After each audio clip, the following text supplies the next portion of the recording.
Welcome back to Pack Mentality. And today we are going to be talking about how to get stronger without burning out, the science of cluster sets. This is one of my favorite styles to get stronger, especially in a CrossFit context, because not most of the time we're going to have to be lifting heavy loads under fatigue and for a higher amount of reps than, for example, an Olympic lifter or like a power lifter, for example.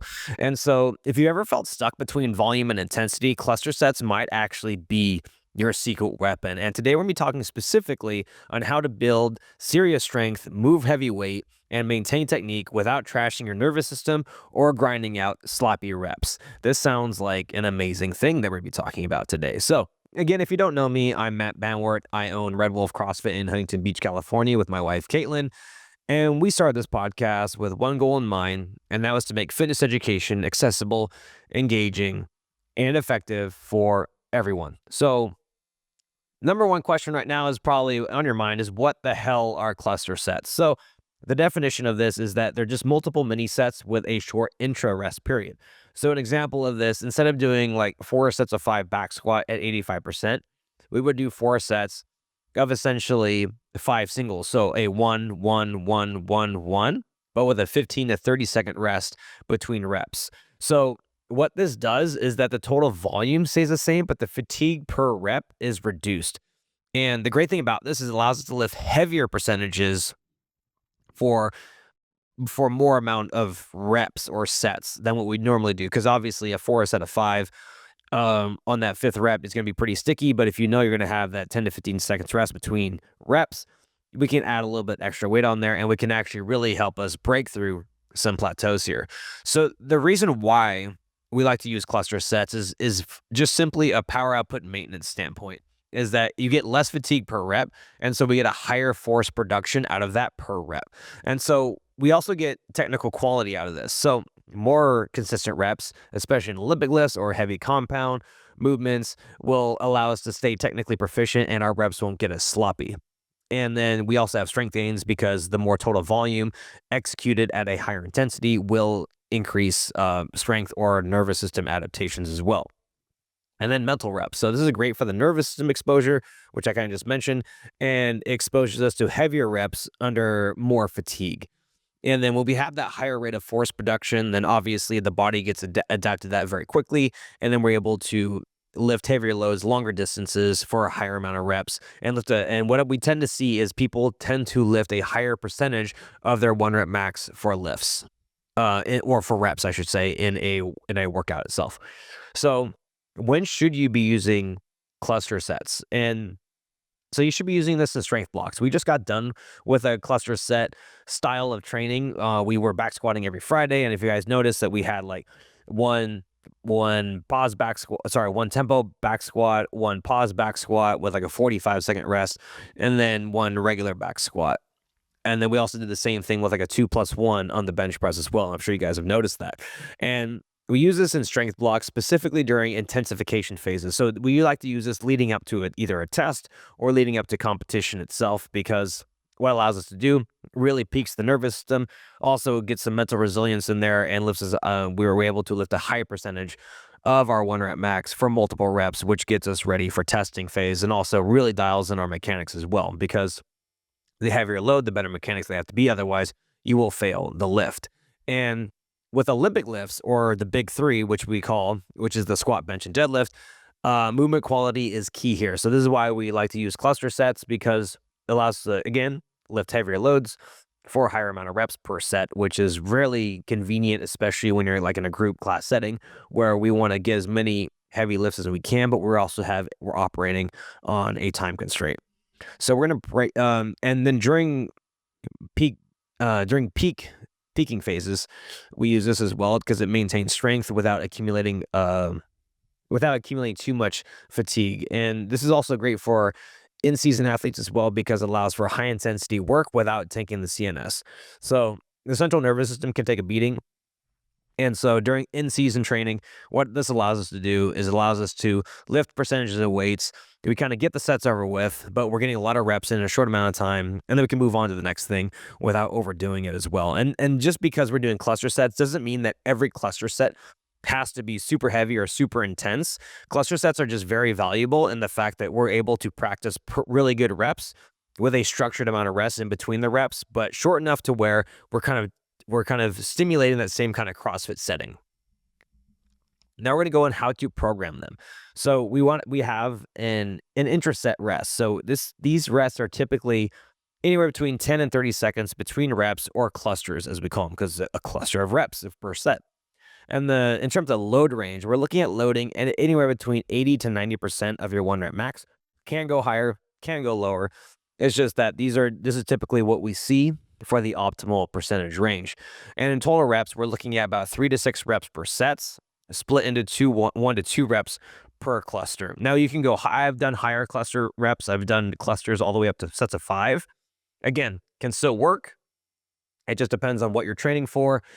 We do tend to see that this is the sweet spot, though, 3 to 6 reps per set, split into 1 to 2 reps per cluster. So an example of this, again, is let's say you did 3 sets of 2-2-2 power snatch at 85% your 1 rep max. We're going to take 15 seconds rest between each set of 2. And then we're going to repeat that for 3 sets total, typically with about a 3-minute rest, just to allow the nervous system and the muscles to fully recover for that next set. So you do 2 reps, rest 15 seconds, 2 reps, rest 15 seconds, 2 reps, and then rest about 3 minutes. Repeat that again for 3 sets total. Another really good way we like to utilize this, or I like to utilize it as well in my training, is that deadlifts about 90%. So we'll do like 5 sets of 5 rep clusters, so 1 1 1 1 1 1, and this be 20-second rest between singles. So you do 1 deadlift, rest 20 seconds. So you do that 5 times total, rest 3 to 5 minutes before repeating and doing that again for 5 sets. Again, pretty tough to do at 90%. Deadlift would be pretty tough at that, depending on how high your deadlift is, but again, can still be utilized at different percentages. And again, percentages are going to vary per individual, because if you have someone novice and let's say their 1 rep max is like a 95-pound deadlift, well, 90%, very doable for them. In fact, they could probably deadlift their 1 rep max for the cluster and be totally fine. You have someone who's a lot stronger. Let's say they have like a 500-pound deadlift. 90% is going to be really sticky every rep. So those percentage might need to be lower.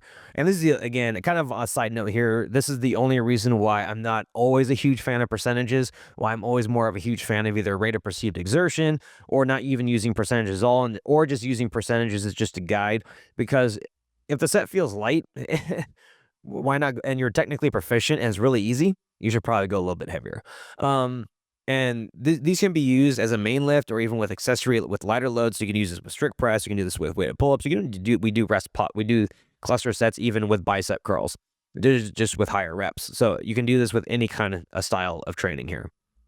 Now, there are some pitfalls and some considerations that you should know about when we're utilizing cluster sets. First off, this is not for beginners. So this is kind of complex. I mean, you even read it and you're like, this is kind of confusing. The first time I saw a cluster set, I had no idea what the hell I was looking at. I had to have my coach explain it to me. I know, how embarrassing. But I was young at the time, so give me a break.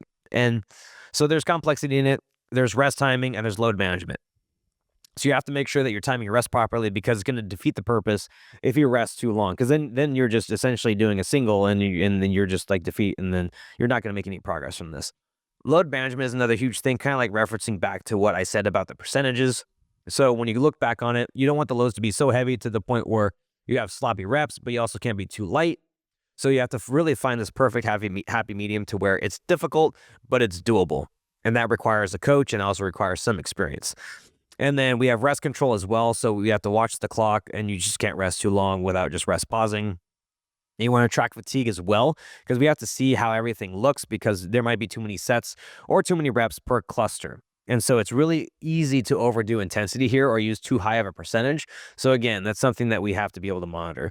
And the equipment needs can also be a logistical issue here as well. So ideally would use this in a setting where the barbell doesn't need to be rotated quickly, or if you're paired up with someone, like this can be kind of tricky, because we all know that people take time to get set up and everything. So cluster sets can be a little tricky when it comes to that.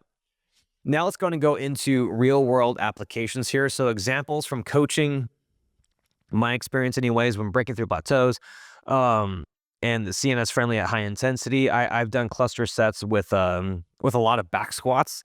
I've done cluster sets with with Olympic lifts as well. So especially learning how to cycle snatches and clean and jerks. So my coach would have me do like a cluster set of 3-3-3 touch and go snatches or clean and jerks. So I would do, like, for example, I would do 3 power snatches, rest 15 seconds, 3 power snatches unbroken, rest 30 seconds, 3 power snatches unbroken, rest 30 seconds. That really also allowed me to see what kind of fatigue I accumulated, and what kind of space I have in order to recover. So it kind of gave me feedback on that, because obviously the first 15-second rest felt like nothing. I felt like I probably could have done more.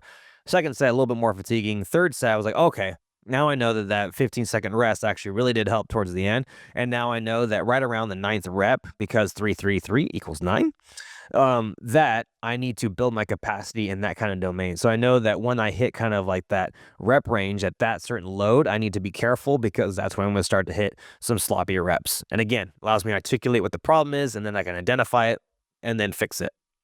And then in terms of how I don't really use this a lot with my PT clients, because a lot of my personal training clients, they really don't need to be doing this, because they're there for health, longevity, and we just need to exercise and get them off the couch. Um, Whereas we do use this a lot for training for leading up to a competition itself. So I like to use these a lot leading up to competitions, specifically because we can practice barbell cycling, we can work on hitting heavy loads or a higher percentage of your 1 rep max, especially if we know that the lifts are coming along and we know what's going to be happening at the competition itself, and prepare specifically for those max out lifts. And the people who really benefit from the most are really anyone in a strength or a speed sport. So we have football, powerlifting, CrossFit competitors, um, all during usually preseason cycles or right before we peak. That's typically when we like to use them. And some key takeaways and some action steps today on utilizing cluster sets is, first off, cluster sets, just a reminder, and if you learn anything about cluster sets, is that they're higher intensity, better quality of movement, and smarter fatigue management. It also allows you to lift a higher percentage of your 1 rep max for more volume. And the challenge here is to try and implement one cluster set protocol into your heavy day. If you are advanced enough to do this, highly recommend you guys try it out. And if you come to class, then, or come to Red Wolf, then we already do that for you. And then yeah, from there, it's a really great way to get going on to the next progression and to utilize things. And there's also other styles out there too. Like there's contrast sets, there's ratchet sets, there are rest pause sets. So rest pause sets are typically higher reps, usually kind of like a bigger cluster, so like a 6+4, but with like a longer rest, up to a minute rest on there, which I'll do in a whole nother podcast episode on contrast sets, ratchet sets, and rest pause sets. But cluster sets was just something I really want to talk about today, because it was something that we've done recently. So I kind of wanted to give some explanation to that on why we do that, and also what makes it so effective.